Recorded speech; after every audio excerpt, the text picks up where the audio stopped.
안녕하세요. 의학박사 신동원장입니다.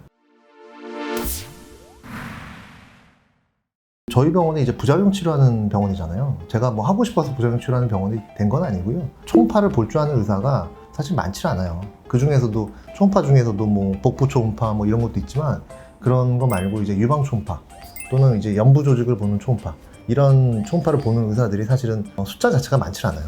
근데 어쨌든 이제 저는 외과 출신이고 유방을 전공했으니 세부 전공했으니까 이런 어떤 부작용이 났을 때 대처하는 게 조금은 낫더라고요. 훌륭한 성형외과 의사님들 많이 계시지만 제가 초음파를 좀 잘 본다는 게 확실히 좀 그 메리트가 있어요.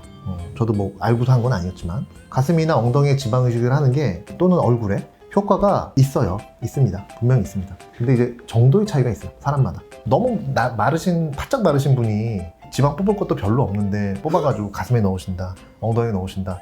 참 힘들어요. 우리가 이제 성형수술이나 몸이 좀 나아지려고 하는 것도 자기 기본에 조금 더 나아지는 거지 완전히 새로운 사람으로 탈바꿈할 수는 없어요. 여기가 강남역인데 이 강남역에서 다니는 이 밖에 수백 명, 수천 명 분들이 다 김태희 씨가 걸어다니는 게 아니란 말이죠. 그러니까 지금 있는 것보다 좀 나아진다 이런 개념으로 욕심을 하시는 건데 지방이식이 생착이 잘 되는 분들이 있더라고요. 있고 잘 안 되는 분들이 또 있어요. 아무리 어떤 굉장히 유명한 병원, 굉장히 훌륭한 선생님이 그렇게 지방이식을 하셔도 문제가 되는 경우들이 있더라고요. 그래서 저는 안 하는 거예요. 문제가 될 수도 있겠구나. 아무리 실력이 좋아도 이건 그 사람의 그 체질에 따라 다른 거니까. 그러니까 이제 전 원망 듣기 싫어가지고 이제 안 하는 거죠. 근데 지방이식해서 문제가 되는 분들이 저한테는 이제 많이 오시는 거죠. 그거를 해결하는 병원이 없으니까 이제 할 수 없이 제가 하게 되는데 이분은 가슴에 지방이식한 다음에 몇 년이 지나서 이제 커다란 멍울이 만져져서 오신 거죠. 멍울만 만져질 뿐이지 아프진 않으니까 이걸 내가 왜 제거해야 되냐 이런 생각을 가지실 수도 있어요. 그런데 항상 빙산의 일각이에요. 어떤 증상이 나타나는 거는 그냥 넘어갈 수 있는 게 아니에요. 증상은 별거 아닐 수도 있어요. 정상적인 유방통도 많이 있으니까. 근데 그게 문제가 될 수도 있단 말이에요. 그러니까 검사는 꼭 해보셔야 돼요. 그러니까 확인을 해봐야 되는 거예요. 근데 지방이식을 했는데 가슴에 뭔가 만져진다? 근데 아프진 않다?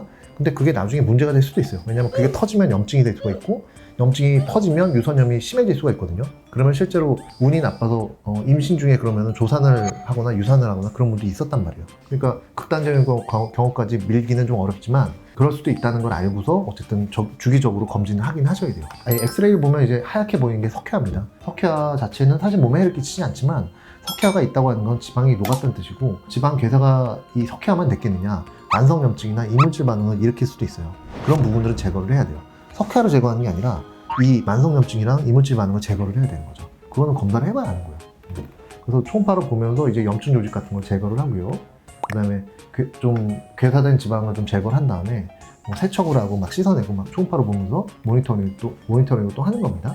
그 다음에 또 내시경을 또 봐가지고 지방이 제대로 잘 제거가 됐나, 녹아내는 지방이 제거가 됐나 이런 걸 보는 거고요. 그 다음에 보면 색깔 자체가 좀 모자이크를 많이 했지만 좀 쾌쾌하잖아요. 딱딱하고 또 좋지 않은 조직들이죠. 이런 것들을 제거하고 나면 그 다음에 염증 걱정이 이제 별로 걱정 안 하게 되는 거죠. 염증을. 이분도 이제 다른 케이스인데 가슴 지방 이식한 다음에 염증 조직이 생기고 막 그런 것들이에요. 오늘 여기까지 말씀드릴게요. 다음에 또 뵐게요. 구독과 좋아요도 눌러주세요.